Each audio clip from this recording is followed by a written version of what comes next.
Got it.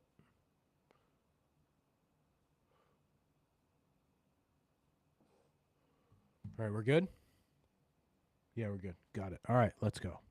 All right, guys, we are live. Today is, what's today's date? Today is the 17th of June.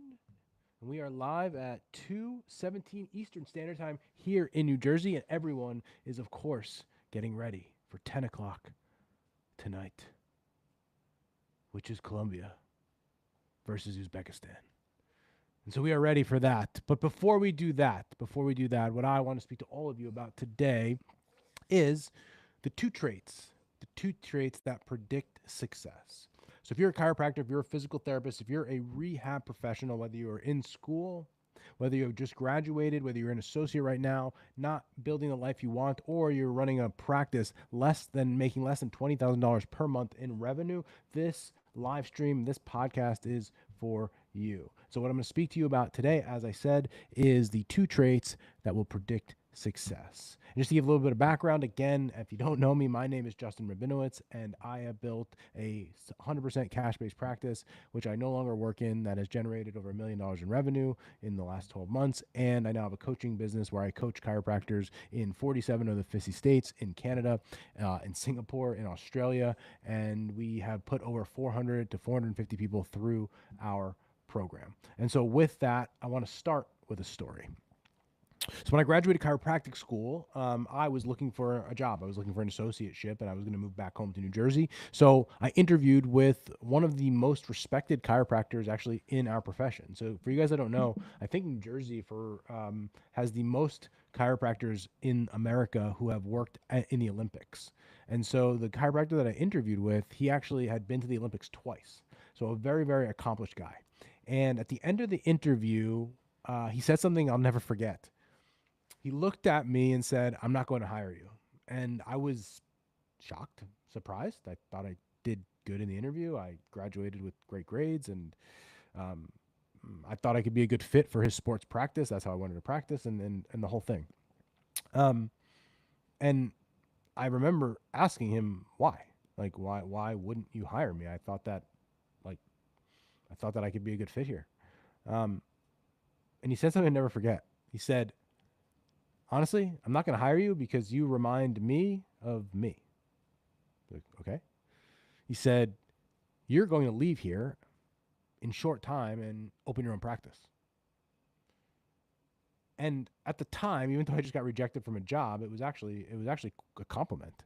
Because in fact, he didn't want me because he thought I was too motivated. I was too much looking for growth, and he wanted someone that was going to come in and be a part of the team, which I totally respect.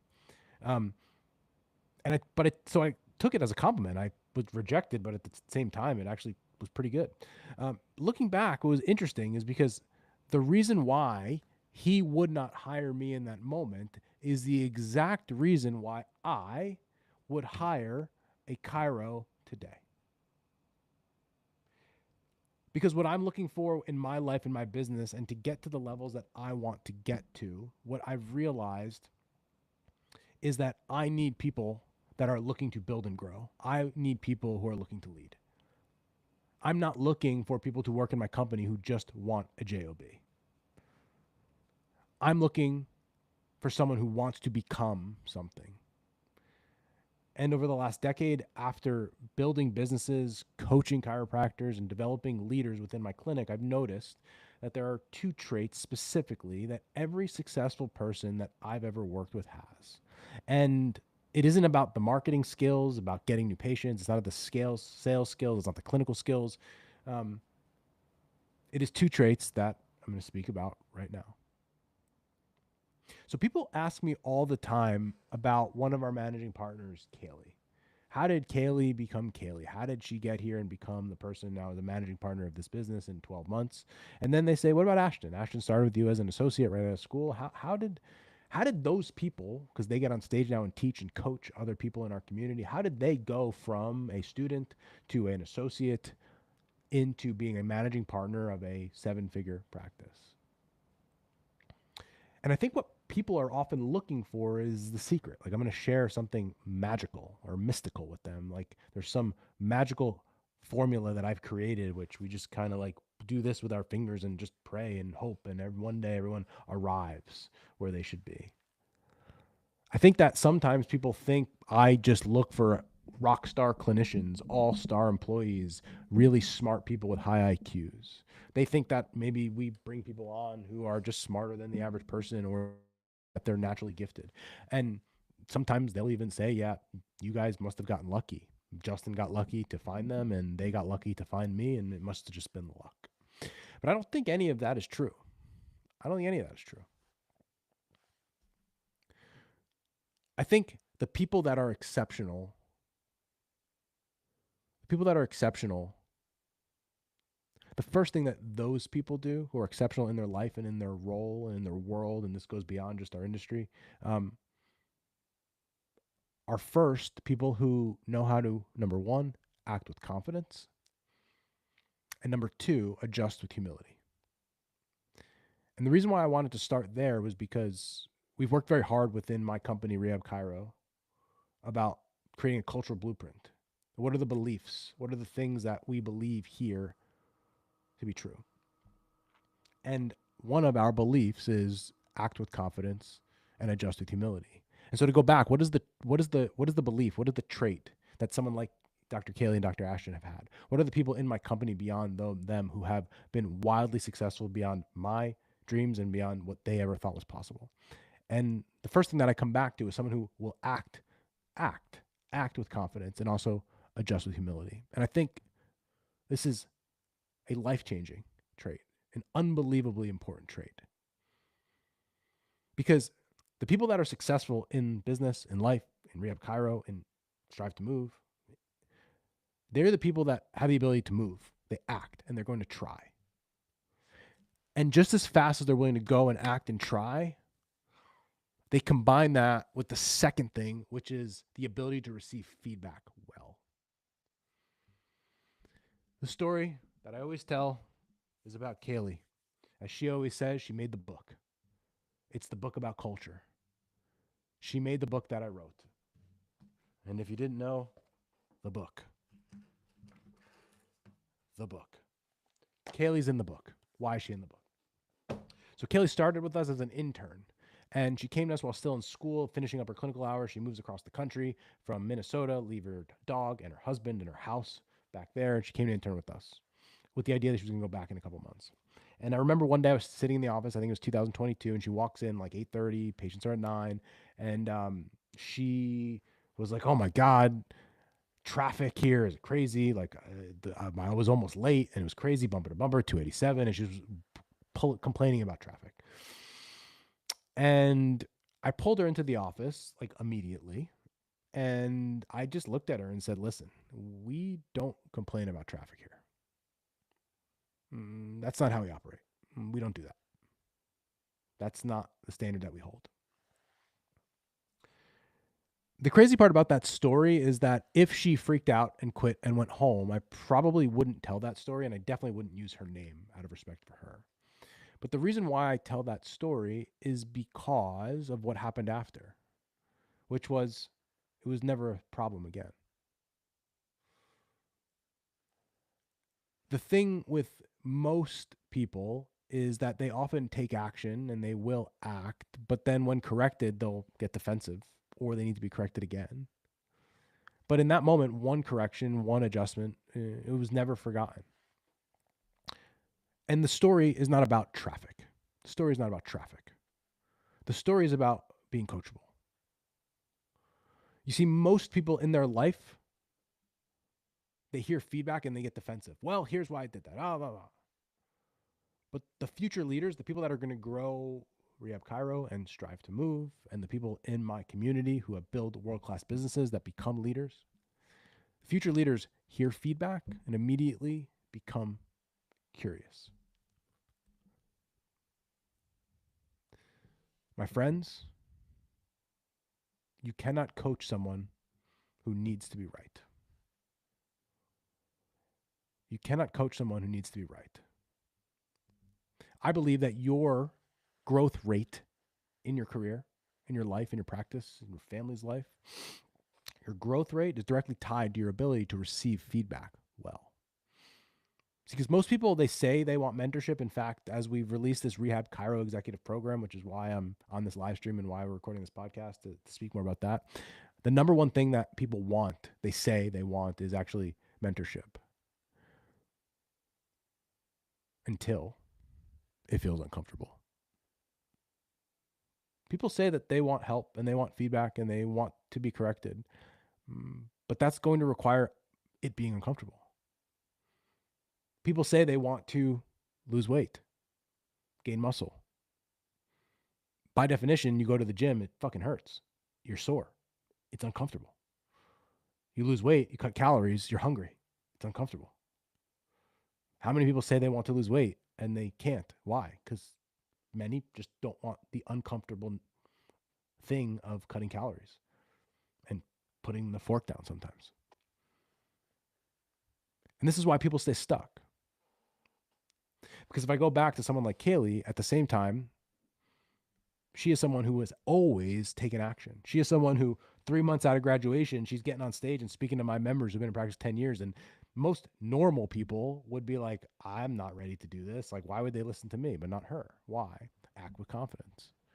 But the thing there, ability to adjust with humility. And so for me, trait number one, quality number one, belief number one that we believe here in my company and I believe will make people successful is act with confidence and adjust with humility. Be willing to go and take action and be willing to be coached. I can tell you specifically, this isn't just a Kaylee story. I wanted to tell the Kaylee story because I think it illustrates it so well. But I think more than that, it is something that I've seen every single time without fail on my team of the people who have been successful here. And it's what I teach to them because I want them to know how they're going to be successful. And I can tell you, the people that have grown the most, I, Justin, have never, ever, ever, ever, ever had a feeling of, oh shit, when I had to correct something. I never was afraid. I never was, how are they going to respond? Are they going to go in the tank? Are they going to be insulted? Do they think that I'm out to get them? I never have had that feeling with people that are wanting to grow. In fact, it's the complete opposite. In fact, the people that have grown the most, they thank me. And in retrospect, the thing that they will say, people that have grown, is no one has ever spoken like that to me in my life. Being able to call them out in a loving way, in a way to help them see, in a way to make it visible, in a way that I want people to be able to act with confidence, but that adjust with humility, to be humble enough to say, how did I do? The attitude that we have here, the belief that we have, is illustrated, I think, a lot with when we do live events. And so the way that I feel about this, if you've ever been to my event, is when I walk on that stage and people, 100, 120, 30, 50, 70 people are staring back at me, I legitimately believe that I am the fucking best in the world at what I'm doing. I actually believe that. And the moment that I get off, I'm immediately thinking, how could I improve? Act with confidence, adjust with humility. I legitimately believe that the people listening to me that day, that I can change their life. And it is good for them that they are there. Good for them that they made a decision to be here. And at the same time, I'm going to go ask and say, hey, what can we do better? What can we do better? This, my friends, is why people often improve rapidly and other people stay stuck. And what I'll wrap with, if you're someone who's wondering if this is you, the question that I would ask is, do you need to be right? Or do you need to get it right? Those are not the same things. So act with confidence, adjust with humility. That's number one. Number two. The second trait that the most successful people that I've worked with, the people that are world class, after they will act with confidence and just with humility, is that they're going to do the work. And I think that this thing is thrown around Instagram quite often, and people post memes and they post themselves working out and whatever, and then behind the scenes, they don't do shit. But the people that are most successful are willing to do the freaking work. So what do I mean by that? So people always ask me, one of the questions they ask, which I hate, and I refuse to answer, is they'll say, Justin, like, talk to me about how, like, when you onboarded Ashton, like, how did it go? What did you do? And I'll always say to them, I'm like, dude, don't ask me that. I don't know what the fuck I did. Literally, my coaching program exists, so you don't do the shit that I used to do. Like, don't, whatever I tell you to do, do the opposite. I didn't know what I was doing. He didn't know what he was doing. Neither of us knew what we were doing. And then people ask me a lot about Ashton specifically because with that as the context, and we didn't have any of the systems or processes or coaching and blah, blah, blah, blah, blah, blah, blah. We didn't have any of that stuff in place. But the thing that I have always said about him, and people want to know, like, what's the secret? So if Kaylee's secret is act with confidence and just with humility, the thing with Ashton is that he is always, always, always, always willing to do the work. There has never been a time in the 7 years that I've known him that he's complained about showing up early or staying up late or working late, or even though it's hard, before kids, with kids, even though probably could and wants to and understands that it is possible and most people would in his position, always willing to do the work. In fact, yesterday I was at the office, and here's someone who started as an associate and I was a managing partner of a business. And before we walked out, you know what he was doing? He was taking the garbage out. Willing to do the work. You see, the thing is, for most people, they are only willing to do the work when it's convenient for them. When they know that the outcome is going to be positive. They will only work hard if they know it's going to make them money. And so instead of taking action first and then waiting for the reward later, they will ask what the reward is and then take action, because they're only willing to do the work when it's convenient for them and when it's comfortable. And as soon as it gets hard, or it's not laid out for them, or there's indecision, or no one else is watching, they back off. And what I find fascinating about this concept is that I see so many chiros out there, PTs out there, who post on their Instagram, and they'll post them running 15 miles in the woods, and they'll be running around and doing all these things, and they'll be posting, do the hard thing and run the hills and do the push, whatever they're doing. And then as soon as they need to work past 7 o'clock one night or do a seminar on a weekend when it's inconvenient, automatically they just don't want to do it anymore. Because they're not willing to do the work. The reality is that Ashton does the work. Which, for all of you listening or watching or seeing this live, to understand that there is going to be a level of do what's required. And sometimes it's inconvenient. And for all of you who are wondering what success looks like, sometimes it is doing more than everyone else for longer. One of my favorite. I'm happy to say this.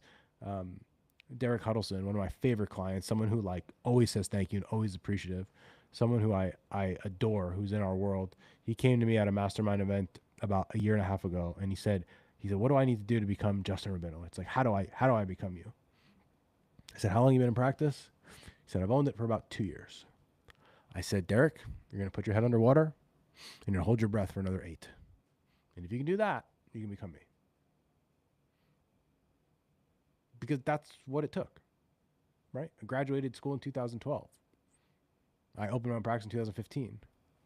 In fact, if someone wants to go and check my math on this, I believe that when I opened my practice in 2015, I posted every single day on Instagram, for, I think it was 9 years straight. Actually, I think it was 10. Every day. Did not miss a day. And so we get most of our business from Instagram. Well, how does that happen? Well, it started 10 years ago. How do I do it? Do the work for 10 years. Don't look up. See, the thing that most people don't recognize is success is boring. Success is repetitive. Mostly what success is doing what you said you were going to do. And the thing that we have to do about doing the work is we have to raise the standard of what the work is. Oftentimes it is more, most of the time it is better, but most importantly, it is very much longer than everyone else. At my gym, I've been there since 2017. This program that I just got a golden program, my 50th program. And when I did the math on calculating it, it was about 1,200 workouts, which means that for the last 9 years, I've worked out on average 2.5 to 3 days per week, every single week. Nine years. And the crazy part about that is that's not even a third of the time that I've spent in the gym, because I've been working out since I was 13. And I stopped for one period of time, my first semester of chiropractic school, for 16 weeks. And it was the worst 16 weeks I've ever had. The point that I'm making is that it takes work, and it takes hard work, and it takes the work that most people will never see. And so, for anyone wondering what the secret is, here is usually not the talent. The consistency is what matters most. So now, let's go to the next stage here. So as you think about your life and where you are in your business career, and as I said before, we are looking for someone for the Rehab Chiro executive program to come in and become that person, to develop these standards, to become a part of our team, a Chiro, a PT, someone that living their life right now. Like, if I just was around the right people consistently, if I just had the right guidance, if I had the right team, that I want to become that person. And that's why we're here. And so let me tell you specifically why most chiropractors, that if I work with them, where they get stuck, and if they don't, where they get stuck, and if we hire someone and bring them onto our team, where they will get stuck, because it's always the same. See, the false belief is that most chiropractors and PTs who go into business think that they need more marketing, better sales, better systems, better tactics. And sometimes they do. And the cool thing for us within our community here, whether you are a coaching client or you are a member of our team, is that those things they're here. They exist. I mean, it isn't easy, but it's here. I mean, it's done. We've got that. I believe the thing that's provided the most value in my life, and what our profession unfortunately doesn't have, is the other part. What most people need is better coaching. They need more accountability. They need a better environment. They need better standards. That is the thing that most people are missing. I don't believe that our profession has the worst debt to income ratio in any medical profession by accident. I don't think it's because we have bad marketing. I don't think because chiropractic is bad. I don't think because schools don't teach. I don't think any of those things. I don't think that we have a talent problem. In fact, I know we don't, because I speak to so many chiropractors every single week, month, all over the country, all over North America, all over the world. And they are some of the smartest, most well-spoken, kindest people that I know. Our profession has a development problem. Said differently, I believe that people are capable of far more than they realize. The problem is that most people are trapped in environments that reward average. In fact, most people in their life are surrounded by average. You see, the world, on average, is average. That's why it's called average. And your environment and your job and your team and your community and the people you surround yourself with, your family, they have these crazy tentacles that will keep pulling you back into average. My friends, that is the problem. See, I believe that exceptional environments create exceptional people. And our profession struggles because there are very few exceptional environments, which is why I am stepping up to the table and creating this position within our company, within our community, because I believe someone needs to come in and be part of our team, that they need to be part of our accountability and be coached, and to have someone speak life into them like it hasn't been before, and help someone see that the way that they've gone, while it got them here, is also going to get them stuck. That's what I believe.